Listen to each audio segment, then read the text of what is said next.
मंगळवेढा इथं नगराध्यक्षपदाच्या उमेदवार सुजाता अजित जगताप यांच्या प्रचारार्थ आयोजित कार्यकर्ता संवाद मेळावा आयोजित करण्यात आला होता।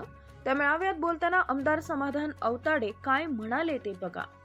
जी लाईन होती ती एमएससीबीची लाईन म्हणजे कुठेतरी एका ठिकाणी फॉल्ट झाला तर अख्खं मंगळवेढा शहर आपलं अंधारात जात होतं।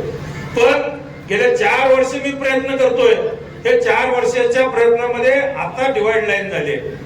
आता डिवाइड लाईन होऊन जरी एखादा फॉल्ट डीपीचा कुठला झाला असेल तर तेवढ्या डीपी पुरतच बंद करून पॅरलल लाईन करून पॅरलल लाईनचा लोड तिकडच्या भागावरती देऊन ते तेवढाच डीपी बंद करून लाईट आता पूर्ववत होऊ शकते।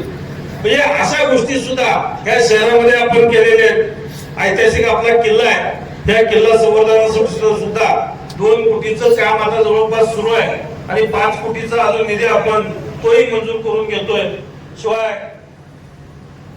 संत महात्मा बसवेश्वरांचं स्मारक आहे, हे स्मारक सुद्धा, कारण त्या स्मारकाचे अध्यक्ष पालकमंत्री आहेत, त्याच्या कमिटीमध्ये मी पण आहे।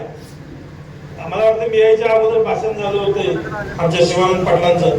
तर महात्मा बसवेश्वरांचं स्मारक सुद्धा ज्या महात्म्याने इथं एक तळं घालवलं, तिथं अनुभव मंडपाची स्थापनेची सुरुवात केली, तर या महात्म्याचं सुद्धा आंतरराष्ट्रीय दर्जाचं स्मारक मंगळवेढ्यामध्ये व्हावं हे सगळ्यांची इच्छा आहे। सर्व जाती धर्म पंथांची सगळ्यांची इच्छा आहे की या ठिकाणी महात्मा बसवेश्वराचं स्मारक व्हायला पाहिजे।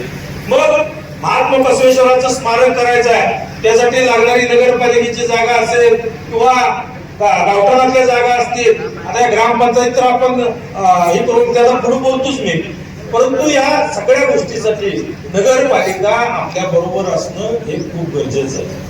तर ती फाटक पडत बसणार, आम्हाला असंच पाहिजे। आता आपण बघतोय काही ठिकाणच्या सत्ता आहेत, त्या सत्तेच्या ठिकाणी आपण बघतोय बांधकाम परवान्याला काय लागतंय, कशाला काय लागतंय, हे सगळं बघतोय।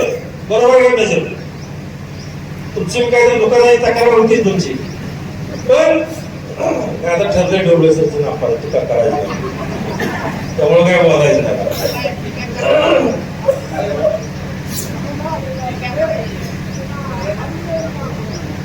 हाय बरोबर आहे, बरोबर आहे। जेवण म्हणजे 1 2 3 कुठली वेळा आहे, चोकोबाचं स्मारक ठेवणं गरजेचं आहे। पण चोकोबाचं स्मारक माझा शांत बस आता स्मारक या मंगळवेढा शहरामध्ये जर झालं तर नक्कीच त्या ठिकाणी बाहेरून पर्यटक येतील, भाविक येतील, हे सगळे आल्यानंतर या आपल्या शहरामधला व्यवसाय वाढेल। अनेक जे युवक आहेत त्या युवकांच्या हाताला पिढ्या चालणारं काम आहे, तर या युवकांच्या हाताला काम लागेल। त्या ठिकाणी